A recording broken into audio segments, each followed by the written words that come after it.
Hi ನಮಸ್ತೆ, welcome back smiley farming 24. ವಿಷಯ ಏನಪ್ಪ ಅಂದರೆ, ತುಂಬ ಜನ ಮೆಸೇಜ್ ಕಾಲ್ ಮಾಡಿದ್ದೀರಾ. ಕೋಳಿಗಳು ಬೇಕು, ನಾಟಿ ಕೋಳಿ ಮರಿಗಳು ಬೇಕು, ಕೊಡ್ತೀರಾ ಸರ್? 100 ಬೇಕು, 250 ಈ ಥರ ಎಲ್ಲ ಕೇಳ್ತಿದ್ದೀರಾ. ಸೊ ನಾನು ಅವ್ರಿಗೆಲ್ಲ ಒಂದು ಇನ್ಫಾರ್ಮೇಷನ್ ಕೊಡೋಂಥ ವಿಡಿಯೋ ಮಾಡ್ತಿದ್ದೀನಿ. ಏನಕ್ಕಪ್ಪ ಅಂದರೆ, ನನ್ನ ಹತ್ರ ಅಷ್ಟೊಂದು ಬಲ್ಕಲ್ಲಿ ಕೊಡೋಷ್ಟು ಕೋಳಿಗಳಾಗಲಿ ಮೊಟ್ಟೆಗಳಾಗಲಿ ಮರಿಗಳಾಗಲಿ ಇಲ್ಲ. ಇನ್ನೊಂದೇನಪ್ಪ ಅಂದರೆ, ನಾನು ಯಾವುದೇ ಕಾರಣಕ್ಕೂ ಇನ್ಕ್ಯುಬೇಟರಲ್ಲಿ ಯೂಸ್ ಮಾಡಲ್ಲ. ಇನ್ಕ್ಯುಬೇಟರ್ ಯೂಸ್ ಮಾಡ್ಕೊಂಡು ಬೇಕಾದ್ರೆ ಮರಿ ಮಾಡಿಸ್ಬಿಟ್ಟು ಮರಿಗಳು ಕೊಡ್ಬೋದು, ಮೊಟ್ಟೆನ ಇಟ್ಕೊಂಡು ನಾನು ಬೇಕಾರೆ. ಬಟ್ ನಾನು ಆ ಥರ ಮಾಡ್ತಿಲ್ಲ. ಏನಕ್ಕಪ್ಪ ಅಂದರೆ, ನಾನು ಒರಿಜಿನಿಟಿ ನ್ಯಾಚುರಲ್ ನ್ಯಾಚುರಲ್ ಬ್ರೀಡಿಂಗ್ ಅಂದರೆ ನಿಮಗೆ ಗೊತ್ತು. ಸಾಗಾಣಿಕೆ ಅಂದರೆ ಯಾವ ರೀತಿ ಅಪ್ಪ ಅಂದರೆ, ಕಾಡಲ್ಲಿ ಯಾವ ರೀತಿ ಕೋಳಿಗಳು ಬೆಳವಣಿಗೆ ಆಗ್ತವೆ, ಕಾಡಲ್ಲಿ ಪ್ರಾಣಿ ಪಕ್ಷಿಗಳು ಯಾವ ರೀತಿ ಯಾವ ರೀತಿ ಮರಿಗಳು ಮಾಡಿಕೊಂಡು ಇರ್ತವೆ, ಆ ರೀತಿ ನಾನು ಕೋಳಿಗಳು ಸಾಕೋದ್ರಿಂದ ತುಂಬ ಕಡಿಮೆ ಏನಾದರೂ ಉಳ್ಕೊಳ್ಳೋದು ಕೋಳಿಗಳು. ಅದರಿಂದ ತುಂಬ ರೇರು ಕೋಳಿಗಳು ಸಿಗೋದು ಕೂಡ.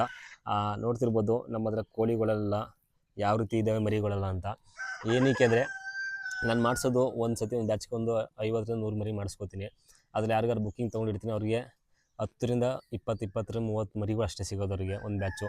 ಏನಕ್ಕೆ ಅಂದರೆ, ನನ್ನ ಒಳಗಡೆ ಬ್ರೂಡಿಂಗ್ ಸೆಟಪ್ ಕೂಡ ಇಲ್ಲ.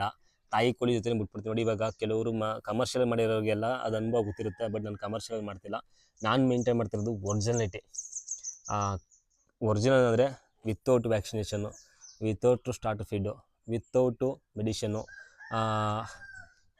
ಓನ್ಲಿ ನ್ಯಾಚುರಲ್ ಸಿಗೋದು ಭತ್ತ, ರಾಗಿ, ಜೋಳ ಮತ್ತು ಈ ಔಟ್ಸೈಡು ತೋಟದಲ್ಲಿ ಸಿಗುವಂಥ ಹಸಿರು ಹುಲ್ಲು ಮತ್ತು ಹುಳಗಳು ತಿನ್ಕೊಂಡು ಕೋಳಿಗಳು ಯಾವ ರೀತಿ ಬೆಳೀತವೆ ಆ ರೀತಿ ಬೆಳವಣಿಗೆ ಮಾಡಿ ಆ ರೀತಿ ಟೇಸ್ಟ್ ಕೊಡಬೇಕು ಜನಕ್ಕೆ, ಆ ರೀತಿ ಬೆಳವಣಿಗೆ ಮಾಡಿ ಕೊಡಬೇಕು ಅನ್ನೋದನ್ನು. ಮತ್ತು ನನ್ನ ಫಾರ್ಮಲ್ಲೇ ಜನ್ರೇಷನ್ ಚೇಂಜ್ ಆಗಬೇಕು ಕೋಳಿಗಳದ್ದು. ಇವಾಗ ತುಂಬ ಆಲ್ಮೋಸ್ಟ್ ಚೇಂಜಸ್ ಆಗಿದ್ದಾವೆ ಕೋಳಿಗಳೆಲ್ಲ. ಚೇಂಜಸ್ ಆಗಬೇಕು. ಆ ರೀತಿ ಸಾಕಾಣಿಕೆ ಮಾಡೋದ್ರಿಂದ ತುಂಬ ಕಡಿಮೆ ಸಿಗೋದು. ಏನು ಮಾಡುವ, ತುಂಬ ಜನ ಕೇಳ್ತೀರಾ ಸರ್ ಕೊಡಿ ಅಂತ ಬೇಜಾರು ಮಾಡ್ಕೋತೀರಾ. ತುಂಬ ಜನ ಬೈಕೋತಿದ್ದೀರಾ, ಏನಕ್ಕಪ್ಪ ಏನು ಕೊಡೋಲ್ಲ ಅಂತ. ದುಡ್ಡು ಮಾಡಬೇಕಂದ್ರೆ ನಿಂತಿರ ಸರ್, ಇಷ್ಟೊತ್ತಿಗೆ ಏನು ಬೇಕಾದ್ರೂ ಮಾಡ್ಬೋದಿತ್ತು. ಬಟ್ ನನಗೆ ಕ್ವಾಂಟಿಟಿಗಿಂತ ಕ್ವಾಲಿಟಿ ಇಂಪಾರ್ಟೆಂಟು. ನಾನು ಕ್ವಾಲಿಟಿ ತುಂಬ ಪ್ರಿಫರೆನ್ಸ್ ಕೊಡ್ತಿದ್ದೀನಿ. ಮತ್ತು ನ್ಯಾಚುರಲ್ ಅಂದ್ರೆ ನ್ಯಾಚುರಲ್ಲಿ ಯಾವ ರೀತಿ ಸಿಗುತ್ತೆ ಕಾಡಲ್ಲಿ, ಆ ರೀತಿ ಬೆಳವಣಿಗೆ ಮಾಡಿಸ್ಬೇಕಂತ ನಾನು ಇರೋದ್ರಿಂದ ತುಂಬ ಕಷ್ಟ. ಇವಾಗ ಮರಿಗಳೆಲ್ಲ ಒಂದು 120-150 ಗಂಟೆ ಕೋಳಿ ಇದ್ದಾವೆ. ನನಗೆ 4 ವರ್ಷದಿಂದ ಇಷ್ಟೇ ಕೋಳಿ ಇದ್ದಾವೆ ಅಂದರೆ ಅರ್ಥ ಮಾಡ್ಕೊಳ್ಳಿ. ನಾನು 4 ವರ್ಷದಿಂದ ರೇರು ತುಂಬ ಮಾರಿರೋದೆ. ಇಲ್ಲಾರು 100 ಕೋಳಿ ಗಂಟೆ ಮಾರಿರ್ಬೋದು ಅಷ್ಟೇ. ನಾನು 4 ವರ್ಷದಿಂದ ಮಾರಿದರೆ 100-150 ಕೋಳಿ ಗಂಟೆ. ಬಟ್ ಕಳ್ಕೊಂಡ್ರೆ ಜಾಸ್ತಿ ಮರಿಗಳನ್ನ. ಇಲ್ಲಾಂದ್ರೂ ಕೂಡ ಒಂದು ಸತಿ ಬ್ಯಾಚಲ್ಲಿ ಒಂದು 100-120 ಮರಿ ಮಾಡಿಸಿ ಲಾಸ್ಟ್ ಬರೀ ಒಂದು 20-30 ಗಂಟೆ ಉಳ್ಕೊತವೆ, 80 ಮರಿ ಸೋತೋಯ್ತವೆ. ಏನಕ್ಕೆ? ವ್ಯಾಕ್ಸಿನ್ ಇದೆಲ್ಲ ಏನೂ ಹಾಕಲ್ಲ ನಾನು. ಅದರಿಂದ ನೋಡ್ತಿರ್ಬೋದು ಇವಾಗೆಲ್ಲ ಎಷ್ಟು ಚೆನ್ನಾಗಿದೆ ಕೋಳಿಗಳೆಲ್ಲ ಅಂತ ನೋಡಿ.